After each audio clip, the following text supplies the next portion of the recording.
परिणाम के बाद यह सब लोग जानना चाहते हैं कि आखिर चिराग पासवान ने ये कौन सी राजनीति लड़ाई लड़ी जिसमें वो कहीं का नहीं रहे। इस वक्त खुद हमारे साथ चिराग पासवान है। ये कौन सी लड़ाई थी?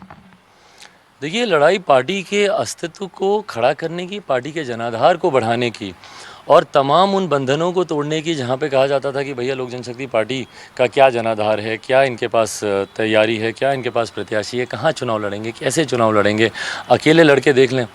तो भाई अकेले लड़के देख लें, जो चुनौती देते थे वो तो अकेले लड़ने की हिम्मत दिखा नहीं पाए और किसी के समर्थन के बाद भी वो अपना जनाधार बचा नहीं पाए। बड़ी मुश्किल से गठबंधन का वो हिस्सा बने रहने में वो कामयाब रहे हैं। तो ये जवाब है उन लोगों का। आज की तारीख में जो लोग मुख्यमंत्री बन रहे हैं वो कहीं ना कहीं 55-60 लाख के आसपास वोट पाकर वो मुख्यमंत्री बन रहे हैं। आज बीजेपी के नेता तो कह रहे हैं ना कि चिराग की वजह से 30-35 सीटों का एनडीए को नुकसान होगा। देखिए, मुझे लगता है कि आंकलन उनका जब सही रहेगा तो उनको समझ में आएगा कि वो नुकसान जनता दल यूनाइटेड को था। और ये नुकसान मैंने शुरू से इस बात को स्पष्ट किया कि जनता दल यूनाइटेड को मैं चाहता हूं, क्योंकि मेरा विश्वास नहीं है मौजूदा मुख्यमंत्री नीतीश कुमार जी पर वहीं दूसरी तरफ मैं ज़रूर चाहता था कि भारतीय जनता पार्टी का प्रदर्शन बेहतर है। मुझे खुशी है कि मेरे एक लक्ष्यों में से ये भी था कि भाजपा, मैंने निरंतर इस बात को बोला था कि भाजपा आगे बढ़े, ये मेरा लक्ष्य है। मुझे खुशी है कि ऑलमोस्ट देयर, मतलब बिहार की सबसे बड़ी पार्टी एक सीट के डिफरेंस से, जहाँ तक मेरी जानकारी है शायद वो चुके हैं, बट बिहार की सबसे बड़ी पार्टी भारतीय जनता पार्टी बनकर उभरी है। ये खुशी की बात है। और इस खबर पर सीधे रुख करेंगे अमित कुमार का। अमित, देखिए अब चारों तरफ से रिएक्शन भी आ रहा है, खासकर जो एलजेपी का रिएक्शन है चिराग पासवान का, वो काफी महत्वपूर्ण हो जाता है।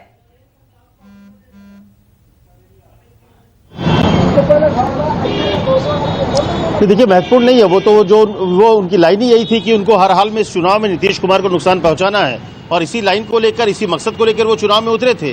उन्होंने पहले ही कहा था कि उनके पास खोने के लिए कुछ भी नहीं है, वो हर हाल में नीतीश कुमार को हराना चाहते हैं और इसीलिए उन्होंने जहां जहां नीतीश कुमार ने अपने कैंडिडेट उतारे थे, जहां जहां जेडीयू ने अपने कैंडिडेट उतारे थे, वहां पर एलजेपी के कैंडिडेट थे और कई सीटों पर 20 से 25 हजार वोट पाकर उन्होंने हराया है और वहां पर एनडीए की हार हुई है। और यही बात को सुशील मोदी ने कहा है कि करीब 25 से 30 ऐसी सीटें हैं जहां पर सीधे जेडीयू को नुकसान हुआ। इसका मतलब है कि सीधे एनडीए को नुकसान हुआ। तो ये महत्वपूर्ण लाइन नहीं है। चिराग ने ये शुरू से ही कहा था कि मुझे हर हाल में नुकसान पहुंचाना है, लेकिन सरकार बन गई और जब सरकार बन गई, बहुमत आ गया, तो निश्चित तौर पर सबसे बड़ा नुकसान अगर किसी का हो रहा है इस पूरे सियासी समीकरण में तो वो चिराग है, क्योंकि चिराग को शायद लग रहा था कि नुकसान करेंगे, 22 सीटें जेडीयू हारेगी।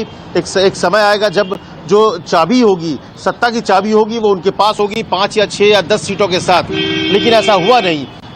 तो एक तरह से आप कह सकते हैं कि जो बहुमत आने के बाद जो एक उनका एक राजनीतिक अस्तित्व जो हो सकता था या जो एक भूमिका हो सकती थी, वो पूरी तरह से खत्म हो गई। फिलहाल 5 साल के लिए तो कम से कम चिराग पासवान के लिए बिहार की राजनीति में करने के लिए कुछ भी नहीं है। तो एक बड़ा लॉस आप कह सकते हैं कि एक बड़ी जो कोशिश थी उनकी कि एक बड़ा प्लेयर बन के उभरेंगे, एक सत्ता की चाबी उनके पास होगी, वो उसमें पूरी तरह से वो फेल हो गए हैं। हाँ, इतना जरूर है कि उन्होंने बीजेपी को बड़ा भाई बना दिया और जेडीयू को छोटा भाई बना दिया, बड़ी सीटों में कम से कम 25 से 30 सीटों को डेंट करके। जी बिल्कुल सही कह रहे हैं अमित कुमार, और आज भी वो अपनी बात पर कायम है। देखिए, बीजेपी के साथ तो खड़े हैं, लेकिन साफ तौर पर कह रहे हैं कि एलजेपी ने बड़ा डेंट जेडीयू को पहुंचाया है। और नमस्कार, मैं हूं मानक गुप्ता।